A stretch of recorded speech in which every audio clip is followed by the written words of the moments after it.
Oh man, I got a good one for you tonight. This was brought to my attention by Yellow Flash. I saw his thumbnail. I didn't watch the video because I was like, I can't do this right now. It was a couple days ago, but sorry Flash. Marvel Spider-Man players blast game for promoting pro-police, pro-surveillance agenda. Oh geez, here we go again. The next outrage. After looking into this a little more and looking at some tweets, it looks like it's not the Marvel's Spider-Man players. It's more like the writers for these shitty websites. This article is out of comicbook.com by Matthew Hayes. This is about people being outraged about Spider-Man being pro-police and helping the cops, helping the NYPD, right? I wish I could play Spider-Man. I'm an Xbox man, so I'm not going to be playing Spider-Man anytime soon, but I definitely would have bought it if it came out for the Xbox. I played many hours of Spider-Man 2 on the GameCube back in the day. Hashtag free Spider-Man. So let's get into this article. Marvel's Spider-Man has already proven to be a smash hit, but not who played the game is amused.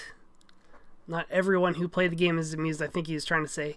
There are some players who believe that Spider-Man is aggressively pushing an unrealistically positive pro-police agenda on players and selling them on the idea of a city under complete surveillance. A recent article from Deadspin writer Tom Lay laments the fact that Spider-Man players are forced to work together with the NYPD. Oh no. Oh geez, he was triggered. According to Lay, the beginning of the game boils down to a single objective: help the cops. Not just any cops either, Lay says, but the NYPD specifically, because the game takes place in a true-to-life rendering of New York City. It's dumb to expect video games to be responsible reflections of real life, but it's also impossible, for me at least, to not feel some ickiness about the game forcing me into cahoots with even a fictionalized version of the NYPD, an organization that routinely oppresses some of the most vulnerable residents of the city I live in.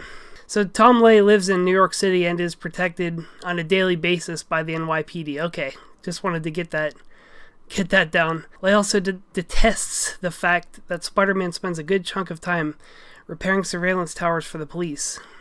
Those towers are what reveal the maps to the players as they progress, so kind of like Assassin's Creed. But the fact that they're called surveillance towers seems to communicate some kind of spooky Big Brother eye in the sky keeping watch over every citizen. Some players are adopting this perspective very seriously, suggesting that Insomniac Games, whenever knowingly or unknowingly, is grooming young players to place their faith and trust in a police force that aims to serve only itself. Of course, not all who are concerned go to such extremes.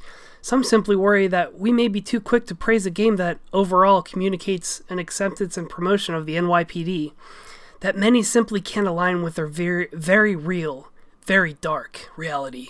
Some people are wondering if it's productive, or even ethical, to crank out another game that supports kicking ass as the best way to deal with criminals. Personally, I didn't think twice about it, because I was acutely aware that I was playing a superhero game. There you go, yeah. Matthew Hayes knows what's going on. He's like, listen, I'll get into this in a minute. Contrary to what the above article claims, Insomniac did not create a true-to-life New York City. This is a fantasy version of New York, where landmarks like Wakandan Emissary, Sanctum Sanctorum, and Avengers Tower are common as phone booths. The surveillance towers, as far as we're told and shown in game, do not exist to spy on the lives of citizens of this fantasy New York City.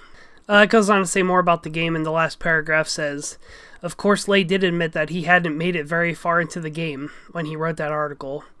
I'm guessing he probably didn't make it past the first level. How can you write an article about a game when you haven't even finished the first level? That's probably what he did. So it's very possible that he is yet to encounter Sable and their special police force. I guess they're bad guys.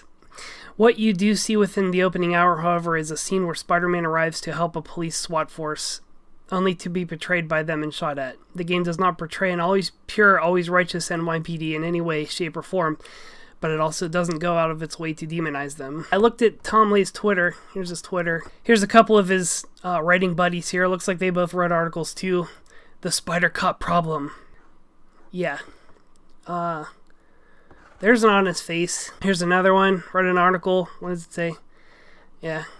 So you can tell what kind of people are writing these articles and who are outraged about Spider-Man helping the police department. Okay, let me explain this to you people as best I can.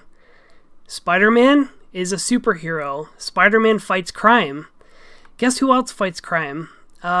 the NYPD. Spider-Man's always had some kind of relationship with the police in the comics. I mean, you kind of have to when you're fighting crime, right? I don't know if he was just at an Antifa rally and got like slapped by a cop or something, but I just wanted to say about the police too. 99% of police officers are good people, good honest people, and they really believe in their job. The police are out there every day risking their lives, right? They're out there, you know, dealing with these criminals, especially the NYPD. They're out there dealing with like gangs like MS-13. Tom Lay, I want you to think about something, okay? The NYPD's out there in your city, and they're watching over you when you sleep and as you're writing these pretentious articles in your little cubicle. We have to support our police, right? They're always out there doing the job that, you know, nobody really sees. I just wanted to make this video to, you know, give an answer because I haven't seen too many people answering this. It's not the players, it's these same writers, it's the same people that write these articles about, you know, the Star Wars fans and Comicsgate and all that stuff. Next time you see a